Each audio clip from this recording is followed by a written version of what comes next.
Story 1. At one of my earlier jobs, I had to follow a lunch bell as if I were in school.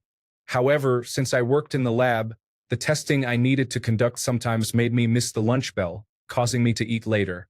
As a result, people reported me. I ended up delaying testing to meet the lunch schedule. Production decreased significantly, but at least I adhered to the lunch bell. Story 2. I was once told I wasn't allowed to drink from a water bottle while working without a doctor's note stating that I needed to. I was a minimum wage cashier at a grocery store. It was a pretty funny doctor's appointment that followed.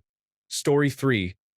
I got in trouble for having my 16-year-old daughter walk behind me during a video meeting.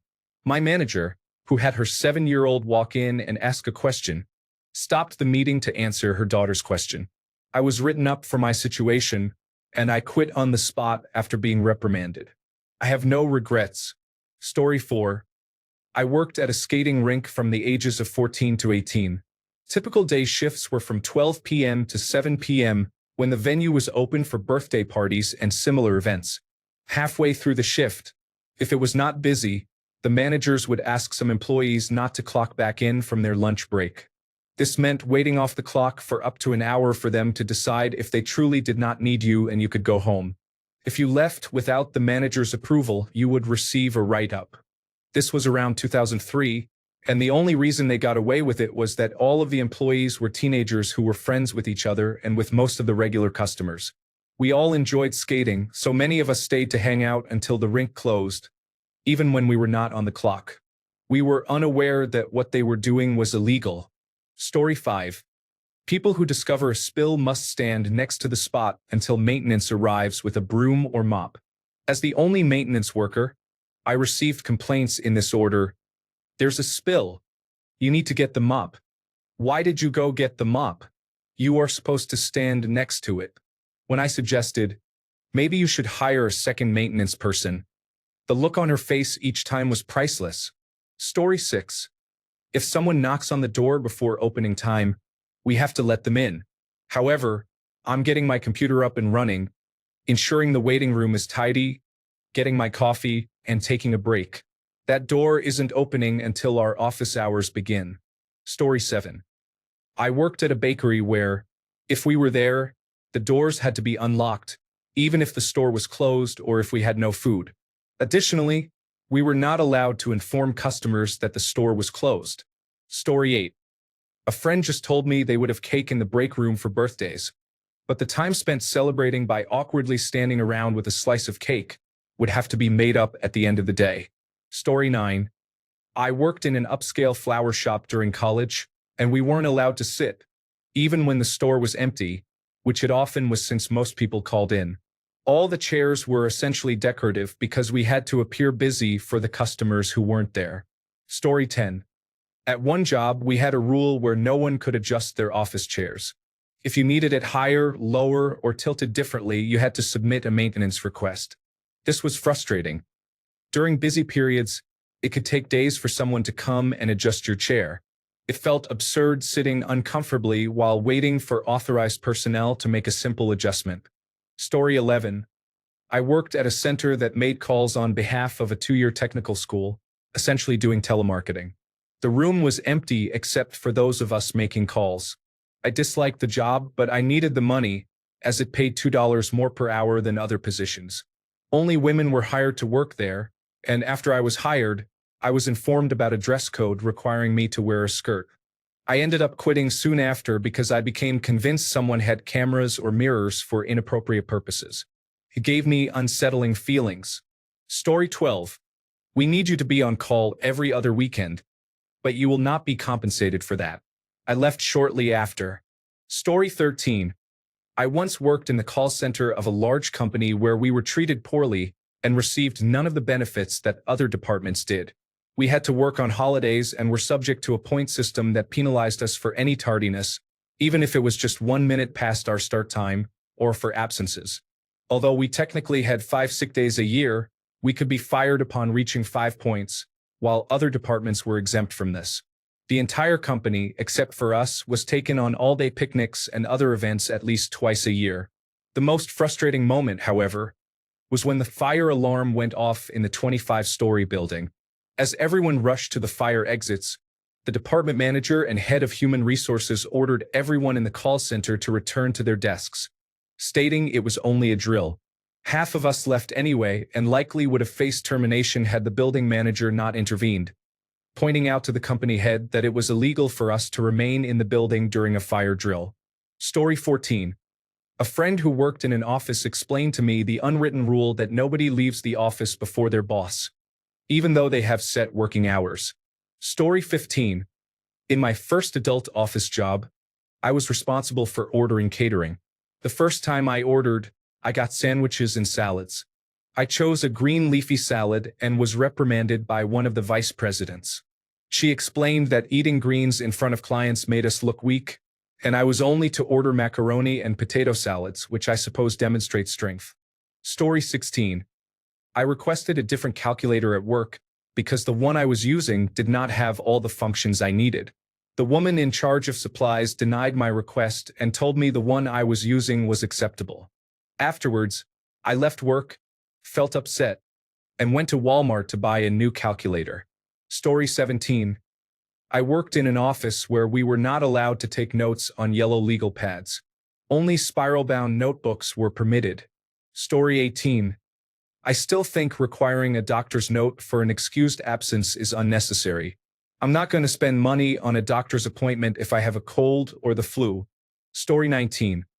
Women were expected to wear foundation, lipstick, mascara, eyeliner, eyeshadow, blush, earrings, rings, bracelets, hair accessories, necklaces, and have manicured nails. Men were expected to wear tucked-in shirts, not have neckbeards, and maintain good hygiene. Story 20. When I worked at Ross in loss prevention, we weren't allowed to touch the shopping carts under any circumstances. Even though we were stationed near where the carts go, many people would walk up to the front door, take their items, and leave the cart blocking the entrance. If I took a few seconds to walk over and put it away, I would get in trouble for leaving my post. Instead, I had to ask the head cashier to either move the carts or have another associate do it, even during busy times. It was ridiculous. Story 21. Not a work rule, but a rule in a place where I work. I was giving a talk about awareness of violent crimes and what services exist to help victims, specifically the charity I work for. I was just getting set up in the hall when I realized I needed my anxiety medication and inhaler before I got started. One teacher, who had brought her class to the hall early, came up to me and demanded that I put my inhaler away. I gave her a confused look and explained that it was for my asthma, and that I clearly wasn't going to put it away because it is medication. It would take me no more than 2 minutes. She then stated that the school had a strict no drugs policy. Fortunately, the head teacher returned at that point, saw the confusion, and told the teacher it was fine. That's how a teacher tried to prevent me from having my inhaler, even though it was clearly medication and I am an adult. For those who are curious, I am 23 now, but at that time I was 21, so I definitely looked young enough to be a student. The issue is that in the UK, school uniforms are quite common. Additionally, when giving talks, I wear my work identification lanyard around my neck. It's bright orange and displays my charity's name, so it would be quite difficult to confuse it with the school ID badge. Story 22. When I worked as a recruiter in the human resources department of a major corporation, I spent hours a day approving and forwarding resumes of qualified candidates to a hiring manager. This was to create a paper trail of her considering them. Meanwhile, she had the people she wanted to hire, unqualified friends or referrals of friends or relatives, apply as well. She would then call me and give me the names of the unqualified individuals to ensure I also forwarded them for her consideration. Fortunately, this was a 6-month consulting position for me. I had not encountered such blatant behavior at any of the other Fortune 500 companies where I consulted. However, in another position, the staffing manager ordered me to violate multiple ethical and legal standards. I completely ignored those orders, and my contract was not renewed. Story 23. The way we were supposed to answer the phones at my last job in a hotel was along the lines of, "It's a beautiful day at the hotel. When are you planning your wonderful vacation?" I didn't say that because more than half the time, People had already made reservations and likely had follow-up questions or were calling about something else. Felt unnecessary to say. I refused. Story 24. I used to work in a shop where we had to ask permission to use the bathroom even during breaks, which I think should be normal. Story 25. I worked at an Office Depot briefly, quitting after less than a week. One morning, not a single customer was in the store. I asked the store manager if I could straighten up the front of the store until a customer arrived. No. You have to stay behind the register so it looks like we're prepared in case a customer comes in. I was literally supposed to just stand there like a robot. I leaned against the wall, and the manager called from the back room after seeing me on camera. No leaning. You have to just stand there. There were no customers in the store, yet I was expected to stand still on concrete behind the register indefinitely. All for a measly $8 back in 2007. I quit the next day. What a frustrating job that was. Story 26. We had to confront shoplifters directly, approaching them face to face. Shockingly, a coworker was stabbed. Story 27. I worked at a call center where bathroom breaks were deducted from your 15-minute breaks. If you got up to go to the restroom, which was during a work-from-home job, you would receive a Teams message after 30 seconds saying, "Are you okay? Why aren't you taking calls? We have calls holding. Get back and ready." Story 28. I once arrived late to work by 1 minute. My manager called me at 9 a.m. as I was walking up the stairs to enter the office. I received a warning for not answering her call to inform her I was on my way. Story 29. I worked for a store manager who rounded by 3. I said, "No, you have to round by 5. 0 to 4 is rounded down. 5 to 9 is rounded up." "No," she insisted. "It doesn't matter what number you round by as long as it's the same number every time. No, see, if you round by 3, then 0 to 2 gets rounded down and 3 to 9 gets rounded up. That's nearly twice as likely to get rounding errors. Listen, I am a trained educator with 2 school-aged daughters. I know my math. You men think you know math so much better than women. Yet every Monday when I called in the numbers, they didn't match what the district manager had. That manager was eventually demoted to a penalty store. When I told the district manager about rounding by 3, they said, "That's technically fraud." She was later fired from that penalty store during an audit. Story 30. If they ran short of people to work and managed to get you on the phone, you had no choice but to come in if they asked. It was required. However, if you didn't pick up the phone, they couldn't prove you received the voicemail, and they would continue searching for someone. I was not on an on-call shift at that time. Story 31. I was working as a historian, and we published government documents sorted by year. I had finished with 1974 and wanted to start on 1975. My unmotivated supervisor informed me that I could not begin until she completed her part of 1974. So I spent the next 6 months watching movies and writing my thesis while getting paid. Story 32. Having to wear nylon stockings with your dresses. No bare legs. I just dated myself. This was in the early 1980s. Story 33. You cannot call the police, even when a client has verbally threatened and physically assaulted another employee. Story 34. I used to work at a daycare. The children were not allowed to scribble. If they were going to color, they had to attempt to color inside the lines. I did not enforce that rule. I'm not going to stop a 3-year-old from scribbling. Story 35. Tattoos had to be covered, but our shirts were short sleeve. I have a tattoo on my right shoulder, and you could see maybe the bottom 10 millimeters of it with the shirt sleeve. I still had to wear a black armband to cover it. For 4 years, I didn't have any issues. No one said anything or commented on the tattoo. In the last year of wearing the armband, at least once a week, a customer would ask me about it. Story 36. My last job was as a cleaner in a care home, which I did to supplement my actual job there.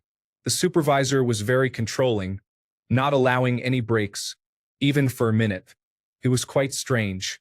In my new job, someone was making drinks for everyone and asked if I wanted one. I was surprised and asked, "Are we allowed?" They looked at me as if I was unusual. Story 37. I worked for the Anaheim Ducks at one of their ice rinks.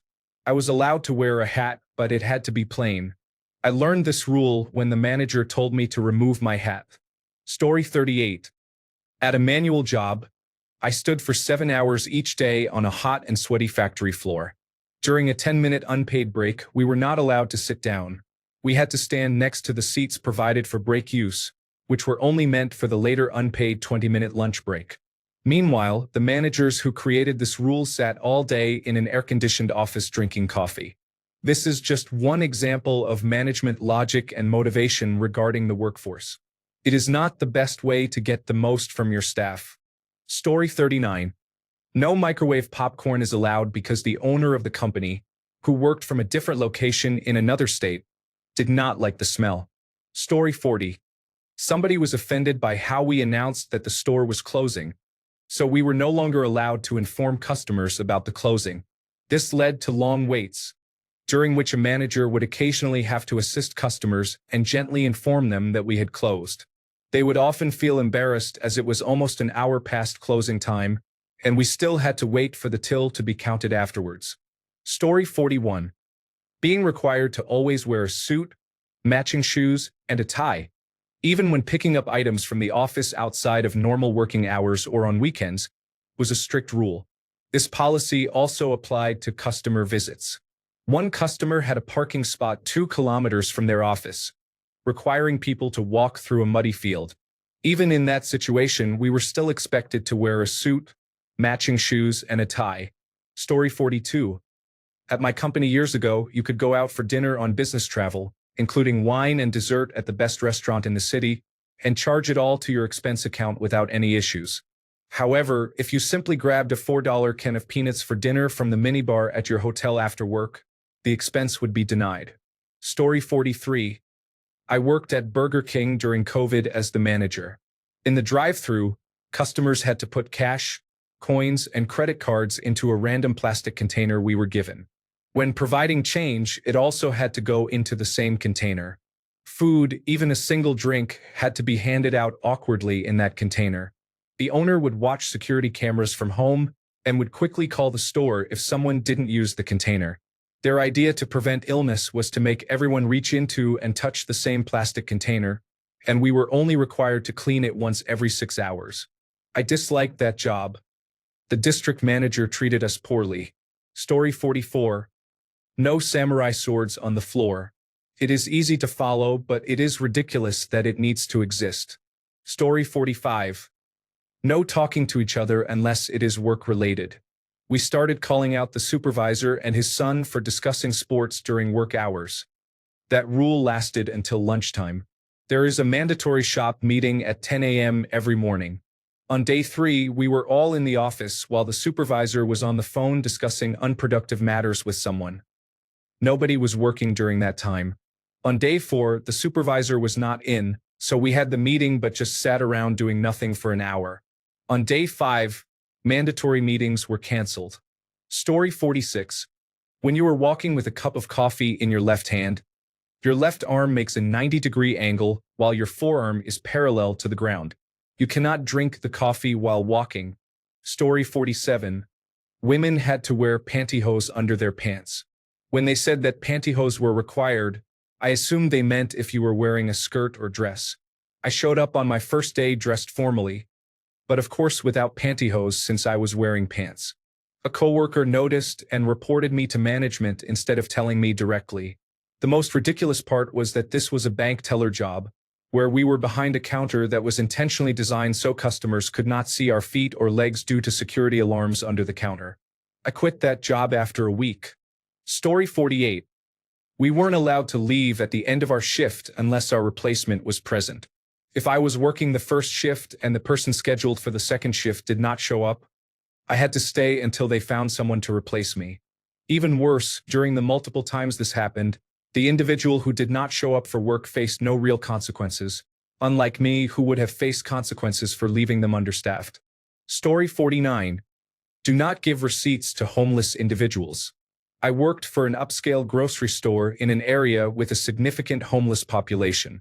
There were many ready-to-eat food options, including a salad, soup, and hot food bar, a sandwich counter, and pizza by the slice, as well as a seating area. For someone without a place to cook who would likely be turned away from restaurants, this setup was perfect.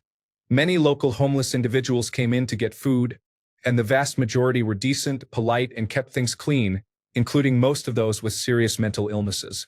I even remember a woman, who was likely schizophrenic, meticulously wiping every inch of the table and chairs she used before and after her meal. The store implemented several measures to discourage homeless individuals from staying, as they did not want them seen in the establishment.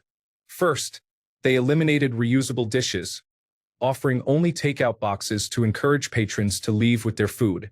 Next, they removed all the chairs from the tables and required customers to request a chair from a cashier when making a purchase, but they did not allow homeless individuals to do so. This plan failed miserably. Cashiers were often too busy to manage that, and homeless individuals simply stood at the tables or used chairs that cashiers did not have time to collect. Then they installed code locks on the restroom and printed the entrance code on the bottom of the receipt, changing it daily.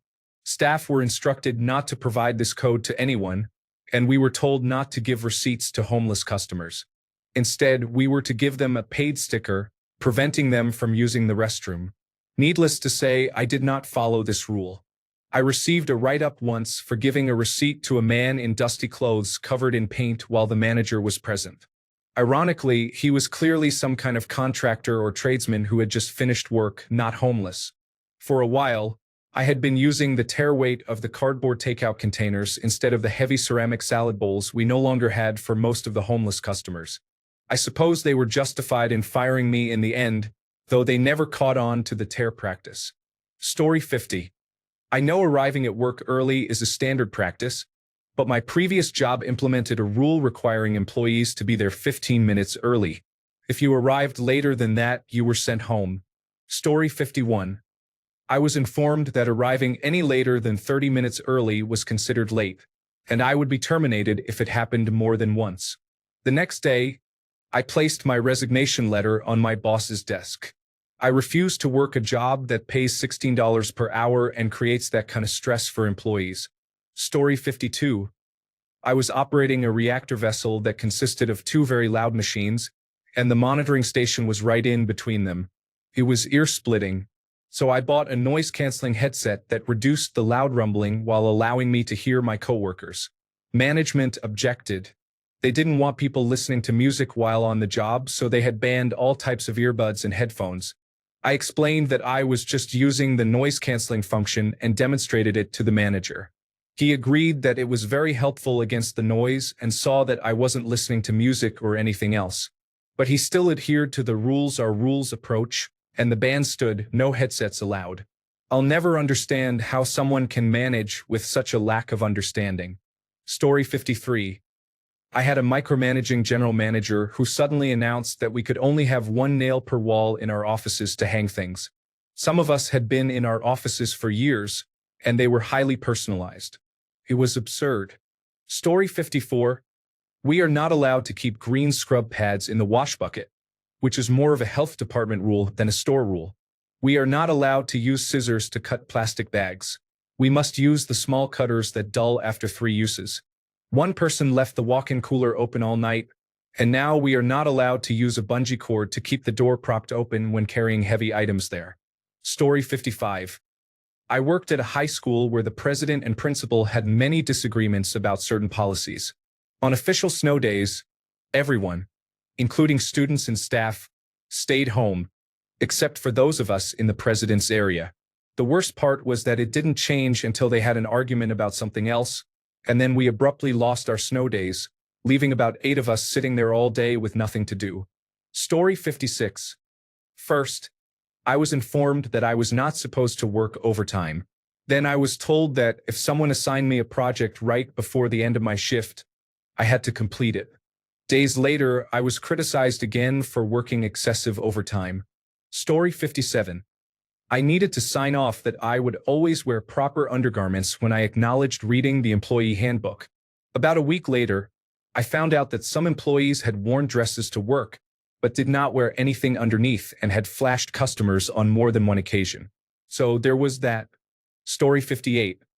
During the COVID-19 restrictions in 2020, I had to clean all surfaces in the office 3 times daily and keep a log of it to email to the district manager. I was the only one working there, so who was I sanitizing it for? Story 59. Not going to be the most ridiculous thing here, but I used to travel a lot for work and had one intriguing travel story.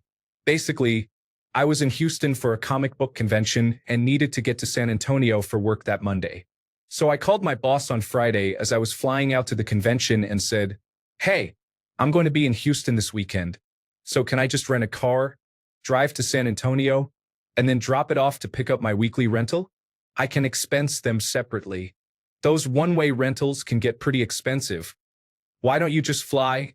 "Well, if I fly, it's going to take 4 times as long." "Sure, but we don't want to pay that one-way fee." So that Sunday, I had to go to the airport an hour before my flight, fly to Dallas, wait for my connection, then fly to San Antonio. Total travel time was about 7 hours from hotel door to hotel door. Story 60. We must write in blue pen. If we write in black pen on any work documents, it's an instant dismissal due to forgery reasons. I understand it may seem unreasonable. Story 61. I worked at the county fair one summer, selling kettle corn. If you had the closing shift, you weren't allowed to leave until the Ferris wheel lights turned off. Sometimes they wouldn't turn off for over an hour after the fair closed, and you didn't get paid for that extra time. On the positive side, I got to enjoy plenty of free kettle corn. Story 62. I once worked at Sephora for a summer after my first year of law school. They had a rule that required me to wear a glove on my left hand if I was asked to gift wrap a box, and I could only use that hand to wrap the present. Unfortunately, I am right-handed. I quit on the 3rd day and never worked another day in retail after that. Story 63. I worked in an upscale hotel, and here are some of the crazy rules I had to follow. 1. Always use a company pen to write anything down. If you need water, you must crouch under the bar so guests do not see you drinking. You cannot be seen to be tired. Social media must always be private so guests cannot look you up. You must not be seen to have a life outside the hotel, as it was deemed unprofessional. Ice cream must always be scooped in a professional style. None of us had restaurant experience as we were bartenders, or it couldn't be served. Glasses from the bar could not leave the bar unless they contained liquid or were dirty. We were not allowed to say no to a guest, to the point where someone spent an entire day building a flat-pack bunk bed set for a guest because her kids wanted that instead of separate beds. If they heard a guest discussing you, you were under investigation. If they heard a guest say anything negative, you were fired immediately. We had to look pristine at all times. One afternoon, I had to juggle 150 orders alone in 30 degrees Celsius heat while wearing tights, and I forgot one order, which resulted in my termination. If you were fired, they asked you not to discuss it with anyone. They requested I keep quiet about the rumors management spread about us and how I was treated. However, I didn't sign anything, and it was years ago. This was a multi-million-dollar chain. They had cruise ships and hotels, but they monitored our actions closely. I was caught putting 10 pence change in the tip jar from a guest and was reprimanded for not returning it to the company. I was chased out on my way home because they found that I gave a replacement cola bottle to a guest. There are probably many more, but those are the things I can recall. Story 64. Women were required to wear dresses and stockings in the 1980s. I also got into trouble for not walking quickly enough past the boss's office. Story 65. Worked as an industrial maintenance mechanic for a major company. I was not allowed to carry a pocket knife. Story 66. I was a clothing folder at Kmart in high school. There was one other folder, and we would do our tasks quickly while chatting. Then we were no longer able to work within sight of each other, even if one of us was halfway across the store. If I could see her, we would get in trouble. Story 67. I once had a retail job as an assistant manager. I was called to the office because of my headband, which was floral and made of fabric. The other assistant manager claimed it was a headscarf and found it offensive. The district manager referred to the dress code, but couldn't find anything about headbands. They focused on the scarf issue and said I couldn't wear it because it was made of fabric and wasn't considered a headband. It's been 25 years, and I'm still baffled. I wore a solid black fabric headband after that, exactly the same as the floral one, and no one ever said anything again. I bought them in the same package. Story 68. My current salary job requires me to work 6 days a week, 10 hours a day. However, I am only compensated for 5 days a week, 8 hours a day. My boss is also trying to convert me to Mormonism, as he has done with other employees. If my work vehicle needs maintenance, he wants me to take it in for repairs on the weekend, off the clock. Story 69. An old marketing company underwent a merger and was bought out by a staunch born-again Christian. He insisted that we, his new staff, all go through a conversion to Christianity, as we were all Catholics in a predominantly Catholic country. This conversion included monitored church attendance, office prayers, and 7-day liquid fasting while working long hours, though we snuck out for burgers anyway. When he started demanding tithes from us, we all quit, leading to the closure of his company. Story 70. Punching a time clock for a salaried position was ostensibly because the clock was one of our products. Having everyone use it was part of the testing, but the owners were old-fashioned and were likely monitoring when people were in the office. Though I barely used it and would occasionally forget to clock out, resulting in a 3-day shift in the records, this did not seem to be held against me. Story 71. The fridge at my workplace gets locked every day because someone steals yogurt drinks on the days he works. Story 72. Had to write out everything we did in 5-minute increments on a piece of paper, including bathroom breaks. Story 73. We weren't allowed to say "no problem" when someone thanked us. We had to say "you're welcome." The owner believed that saying "no problem" was impolite. Story 74. I was written up for not tucking in my shirt. At the same job, I had to cover my nose piercing with a bandage. Not one customer cared whether my shirt was tucked in. I was behind a counter, and more people commented on the bandage than would have commented on the piercing. Story 75. I am a consultant, so I travel for work. Like most companies, we have capped limits on the cost of hotels we stay at. On its own, it's a fair rule. I was on a 5-day trip, and one of the 5 nights at a particular hotel was $11 over the cap. However, the total cost over the 5 nights averaged out to be less than the cap.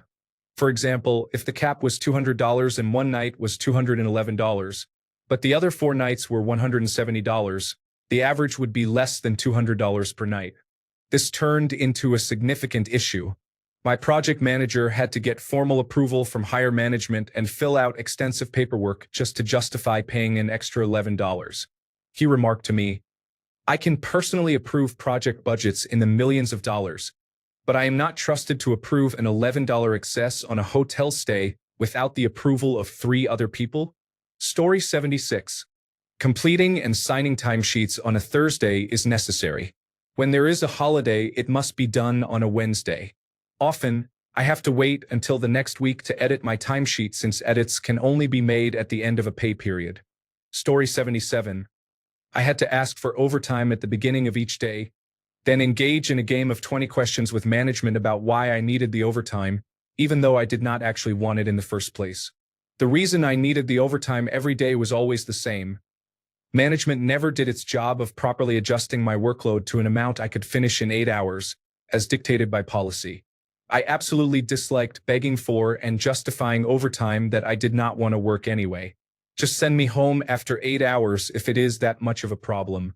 Story 78. When I worked at the Chewy call center, we had to raise our hands and get a manager to accompany us to the restroom. Additionally, you could be fired for discussing the bedbug infestation or even mentioning the word bedbug. Story 79. Not me, but the warehouse where my husband last worked happened to be the least problematic one. Employees are not provided with eye protection. They are reprimanded if they bring their own eye protection, yet they are also criticized for the high rate of eye injuries. Story 80. I worked in a remote position managing other remote workers. Part of their jobs was time-specific while other tasks were not. The previous manager didn't mind when they completed the non-time-sensitive work as long as they finished the time-sensitive tasks on schedule.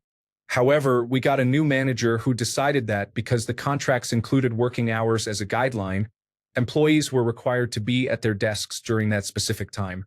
I was expected to message them on Teams at the starting time and then 5 minutes before the ending time, reporting back to her if they didn't respond. I declined to do that and began looking for a new job that would treat me as the skilled professional I am, rather than just a cog in the machine. Story 81. My boss believes that if we just wait for the phone to ring, we will get business, and that doing marketing, sales, or business development is a waste of time. Apparently, calling him uninformed is frowned upon. Story 82. I had to cross a city street to get from one building to another on our corporate campus. A trip I took 2 or 3 times a day.